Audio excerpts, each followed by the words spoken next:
қонунда омадагие ки нафарҳое ки дар байни учёт намемонанд метавонанд шаҳрвандии Россияшона аннулировать кунанд.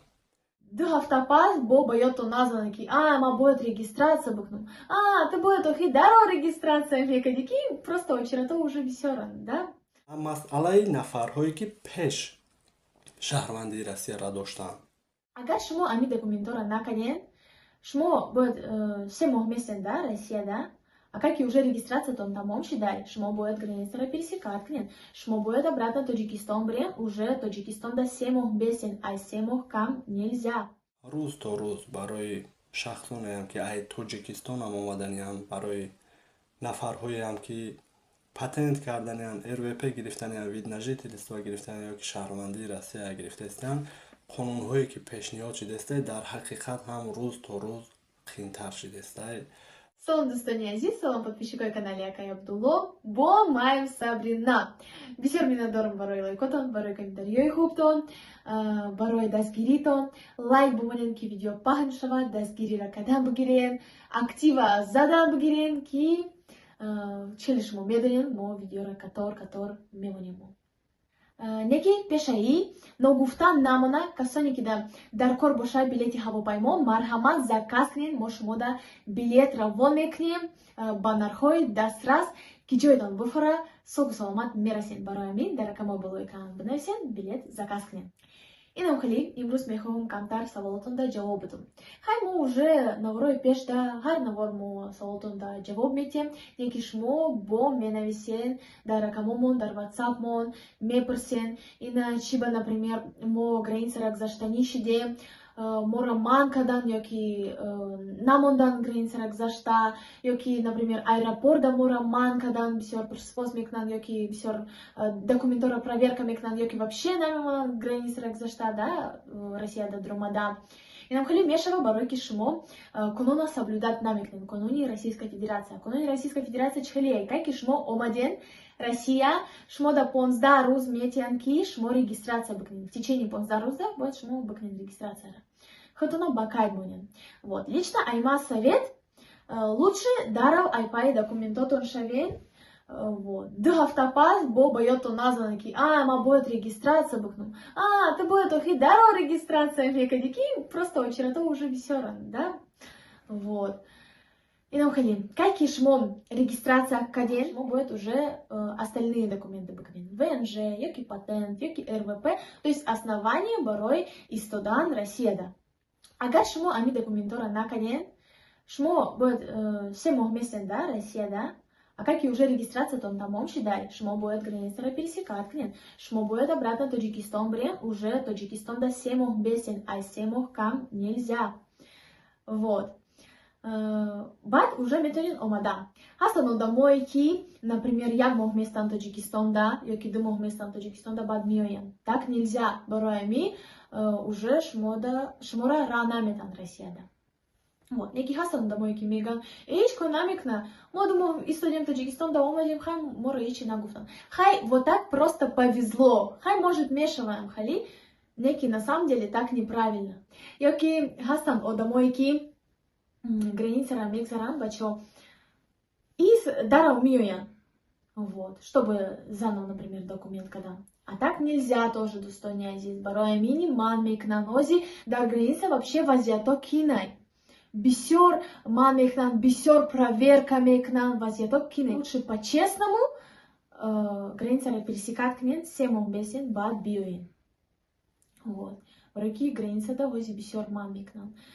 Бо ҳастанд одамое ки мепурсанд, чхеле вообще вазъият, стоит или не стоит, да, например, амхали кардан просто границу пересекать и обратно омадан сразу же. Не, амхали не стоит. Методон манъ кунанд, амхали варака бутан, чили ма уже гуфтам, да, отказ пересечения границы. И все, тамом. Ёки методон, например, аэропорт да нем хали кунен, дарав биёен, 3 моҳ наистен, депортация методон када. Вот. Барои ҳамин лучше закона обязательно соблюдать кунен, қонуна соблюдать кунен, документотона бикунен и бадили пур бесен Россияда, Тоҷикистонда чанкай буфаратон. Ҳастанд одамое ки документошон созанд, документ доранд, неки хаотир мешаванд. Это к вам не относится одамойки документ доран, да? Агар шмо доран, йоги патент, ВНЖ, йоги РВП, ну вот что, основание, да, чтобы в России есть туда. Мархаман бесен, чайнка бифоротон Россия да бесен, метонин яг руз, йоги яг хафта, йоги яг мох бесен, Таджикистан да биоин. Фарк надора. Вот. Некий одамойки документ надоран, документ быкнин, пожалуйста, обязательно баройки ози вазьято кинай. Агар шмо патент дорен, патентон тамом шидан, шмо метонин граница ракзашта. Вот. Инам хели дустони азиз. Хай саволотум да джавоб додам. Агар чизи раки нафамилен, шмо да бо подробно, акай Абдулло мефама. Мефахуна хамаша. Хай канале мада не подписаться быкнен. Канале ма номуш ойлай таджик дар Екатеринбург. Мархаман хардиями каналода лайк буманен, обунашевен дазгири быкнен, комментарий нас бнависен. Вот. Любой савола бытен мош мода подробно мефамунем, да? Хайр дустони азиз, бомо башен. салому алейкум ба ҳама бинандагони канали Абдулло ТЖ, ҳар як нафаре ки ҳама вақт видеоҳои моро тамошо мекунед, дастгирӣ мекунед, комментариҳои хуб менависен ва боваримон доред. Миннатдорум ай ҳаматон. дар ин видео дар масъалаи нафарҳое ки шаҳрвандии дутарафа доранд ё ки шаҳрвандии Россияро гирифтагиянд, ки қонуни нав бигем ба кор даромадагие ки дар вайни учёт намонанд, метавонанд аннулировать кунанд. дар ҳамин масъала маълумот мерасонем ва оддӣ карда мефаҳмонем ки кадом нафарҳоро бигем метавонанд аннулировать кунанд, кадом нафарҳо як каме беташвиштар бошанд. ҳамин масъалада мешавад бигем. Видеоро ҳатман то охирша тамошо кунед, лайк ва обуна шидана биҷиқем. барои пешравии канали мо, барои паҳншавии видео беҳад дастгирӣ хуб мешавад ва шахсоне ки шаҳрвандии Россия ё ки шаҳрвандии дутарафа доранд ва ё шаҳрвандии Россияро гирифтаниянд, видеоро роиш кунед, то ки хабардор бошанд. фикр мекунам беҳтарин ай. хоб, сар мекунем мавзӯъро. аввалан ин қонун пешниҳод кардан бигем 3 июл ва тез бигем госдумаиро адобрид кард ки буд 2 август ва президент имзо монд ва ба кор даромад 8 август ки қонунда омадагие ки нафарҳое ки дар вайни учёт намемонанд метавонанд шаҳрвандии Россияшона аннулировать кунанд. ва ин бисёртар ба кадом шахсҳо дахолат дорад бигем. аввалан мефаҳмонем ки ай кадом сабаб аннулировать мекунанд, сабаби аннулировать кардан. шумо бигем кадом нафаре ки шаҳрвандии Россия гирифтаниянд, кадом нафарҳое ки доранд бигем, медонем ки пешаи гирифтан присяга қабул мекунед, яъне савганд ёд мекунед ки қонунҳои Россияро риоя мекунед, вале дар вайни учёт намемонед. ложни свидени, маълумоти бардуруғ, ай ҳамин сабаб аннулировать мекунанд.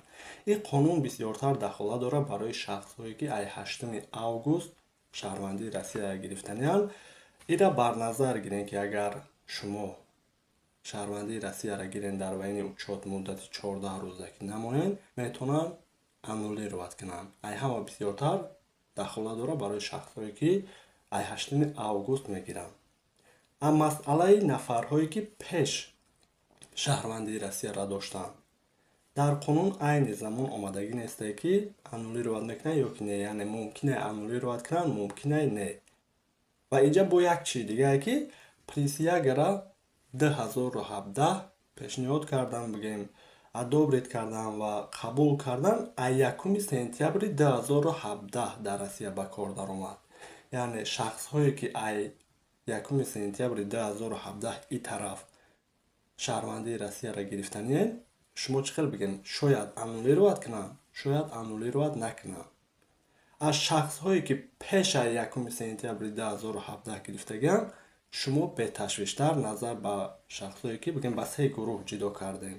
шумо беташвиштар бигем, барое ки ин қонун бигем барои нафарҳое ки присяга қабул кардагӣ, ваъда додагиянд, дар ваъдашон истода дар вайни учёт мондагӣ нестанд, ложни свидения гуфта аннулировать кардестиянд, аз шумо присяга қабул кардагӣ нестен, шумо назар ба иёра беташвиштар бигем. вале шуморам чӣ хеле ки мебинем бигем шид ҳолатҳое ки дар роҳам ҳуҷҷат пурсидан, шаҳрвандии Россия бурдан, аделда ба қайд гирифтану баъдан поискашон омад, ин хел ҳолат шидан мумкин аст. ва як ду гуфтаниҳои дигар бигем, ҳамин қонунҳоро аҳамият метем. рӯз то рӯз барои шахсонеам ки ай Тоҷикистонам омаданиам, барои нафарҳоеам ки патент карданиам, РВП гирифтаниам, виднажити листоа гирифтаниам ёки шаҳрвандии Россия гирифтаистиан, қонунҳое ки пешниҳод шидааст дар ҳақиқат ҳам рӯз то рӯз қиинтар шидааст. Мо мебинем ҳатто қонунҳое пешниҳод мешавад ки 10% муҳоҷироне ки фарзандҳошон дар Россия мехонад камтар кунем, моиш ки бигем дар мактабҳо ба забони тоҷикӣ гап мезананд ёки ягон хулиганӣ мекунанд, шахсое ки фарзандотон дар Россия мехонанд, ба ҳар ҳол ин масъалада бигем бо эҳтиёт бошем. Ёки дар масъалаи шахсое ки оилаҳошон овардани ҳар рӯз як қонун пешниҳод мешавад, вале қабулшидагиёша хабаррасон мекунем, ҳаракат мекунем шумода ҳамаи ин варақҳо бигем ва ё ягон ҳолатҳое ки ба муҳоҷирон мешавад дар телеграм-канали мо мешавад, дар комментария мемонам, бидроин обуна шавен, як чизҳои дигарам ки хабардор мешавем беҳтарин ай. Ва номерҳои авиакассаи мо ки мо ҳамавақт мемонем, дар ин номерҳо бигем фақат барои билет муроҷиат кунем, беҳтарин ай, барое ки коргарҳо монанд саволҳои юридические ки шумо мепурсем бигем хубтар намедонанд, дар комментария нависед, худам ҳаракат мекунам то ҷое ки медонам ҷавоб гардонам, кадоме шакл надонем пурсида ҷавобша дар комментария мегардонем. Бошен ҳамин қадар маълумот.